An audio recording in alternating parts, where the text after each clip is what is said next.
Okay, so this is Reflecting a Cleaner Future, and I'm Matthew.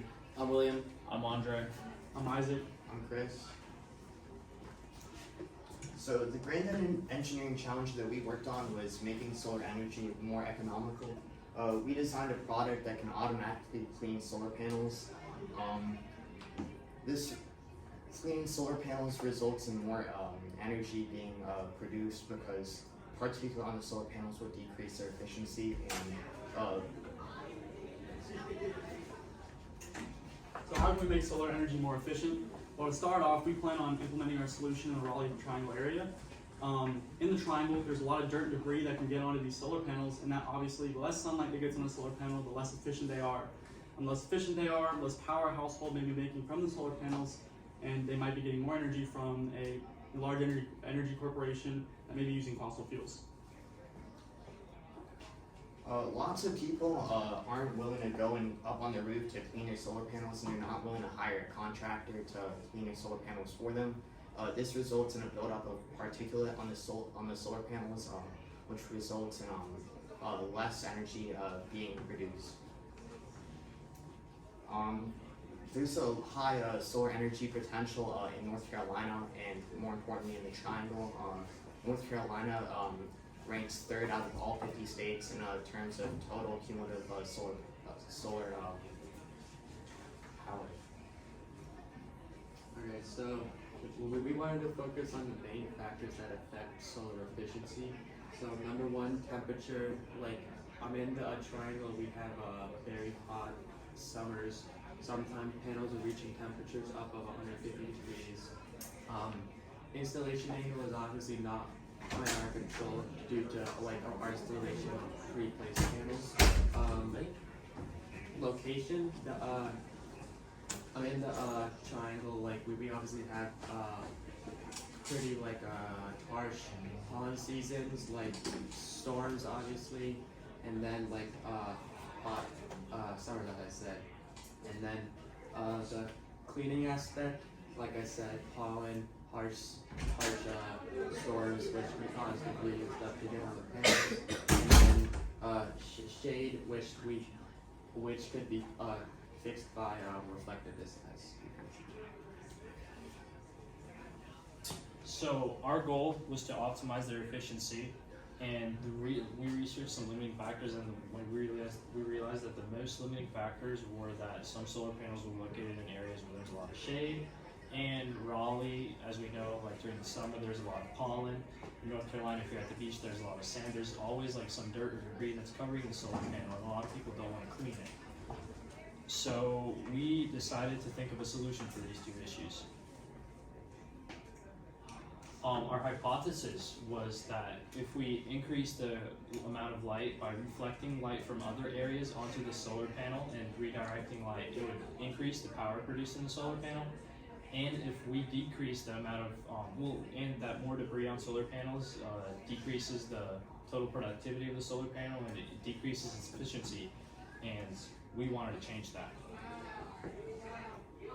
Alright, so in order to display this this solar panel setup and maximize our efficiency, we set up a circuit, and it includes 8 solar panels hooked up to a breadboard with 250 ohm resistors, and this is under a 500 watt halogen light, so we are constantly getting measurements.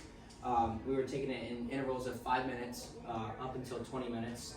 And on the right here, I drew the circuit diagram out. So we have the solar panels, and the arrow shows where the current is flowing, and we used a multimeter to measure the voltage at each 5-minute period, along with the temperature of the solar panels.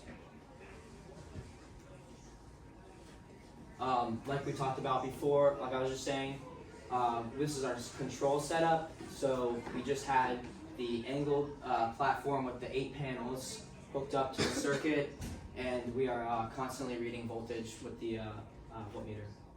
And we used a lamp to do this because if we use sunlight from the sun, it's inconsistent, and with the lamp we would get constant light that could be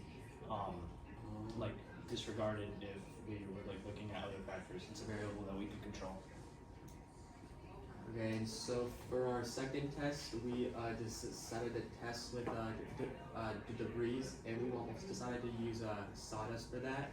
So at time 0, we put all the sawdust on the panel, and then with the same factors like light, voltage, we measured in 5-minute increments up to 20 minutes, and our hypothesis was correct, and it did decrease the efficiency. The third trial we did was trying to optimize mirrors with our first hypothesis, which was reflecting light to maximize the power output.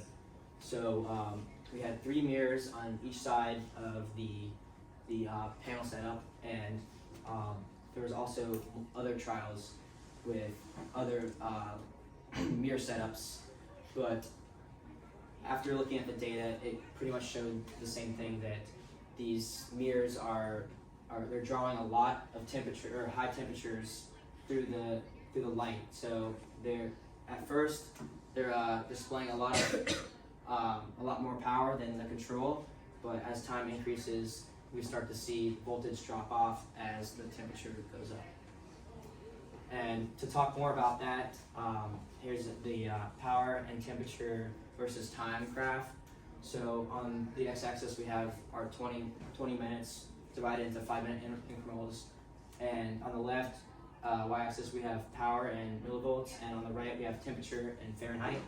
So this curve is the temperature curve, and this is the power curve. So up here we have the power of the mirrors. So you can see it started a lot higher than the control, which is the blue line going down.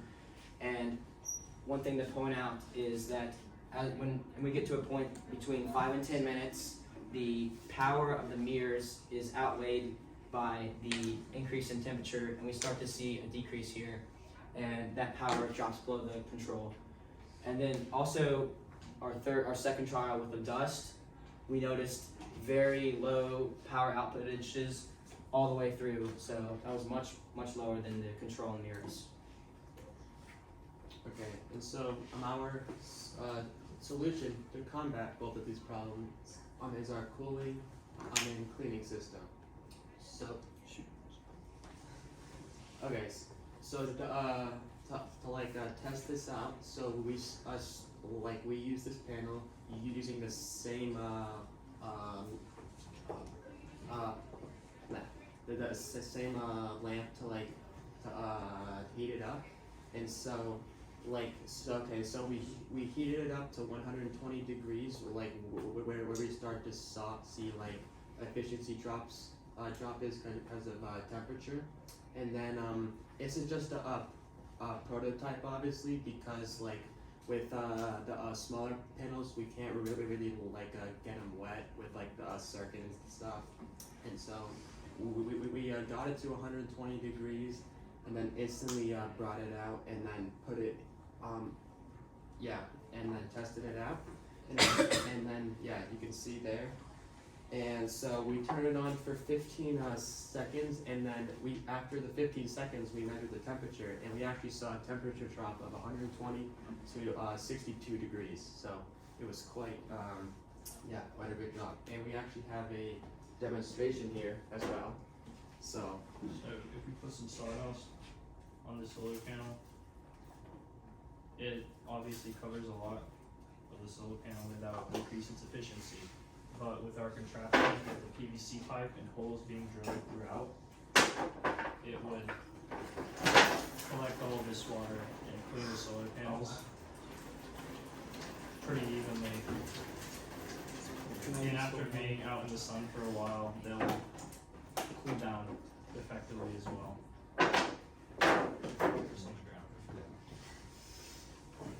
Alright, so to sum up, from our 2 earlier trials with optimizing and looking at the mirror potential, along with observing how debris affected it, we can kind of come to the conclusion that... Good evening, Stemposium. Thank you so much for your attention and your presentations and hard work, students. Please make sure you do fill out all 4 surveys. There are still 3 senior presentations, Alright, I I'll believe, just start happening talking. right So now we in found out rooms that we can 2418, complement 2420, and the, 2422. So you can go decrease check in those power out if you from need to attend the, one of those. mirrors along with the. You may take down your poster and bring it home, or you may do what you see fit with it. Make sure your areas are cleaned up. Any trash from concessions makes its way into a trash can, and all of your belongings are taken with you when you leave. Thank you so much for joining us this evening, and I hope you all had a wonderful night. Okay, as I was saying, to sum up the our overall goal was to improve efficiency, and looking at that with our mirrors and the reflection, we saw that when we got in that 5 to 10 minute range, we saw that voltage drop off, and along with the debris, that extremely low power output. So in order to complement these problems, we feel that our prototype design with water cooling and water cleaning provides a good solution to dealing with these issues. And another advantage of cooling these solar panels is we want to stay in the optimal temperature. That's the entire goal of keeping the power up. So when we keep the cooled panels in that temperature range, we can improve the power generated by 22% when we're at that maximum temperature that's too hot for the panel, and then we can bring that down to 80 degrees, which is in the optimal range. So we're seeing a 22% increase in power there, and also this 22% increase in power generates to it can generate to 22% more cost effective, because it will lower the costs for the panels when we use cooled panels. Thank you.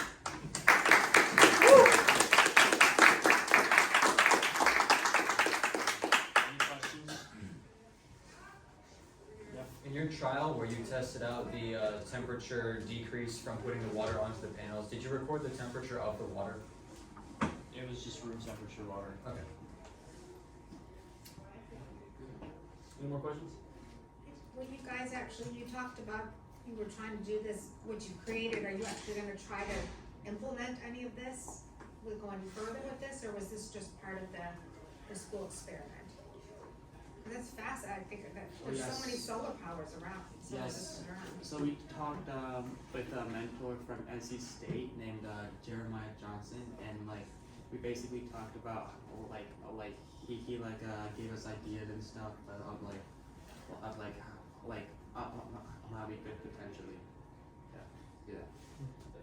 Yeah, he felt like that was a good idea for the triangle, especially with the like we talked about with the pollen and climate and things like that. Any more questions? No? Alright, well,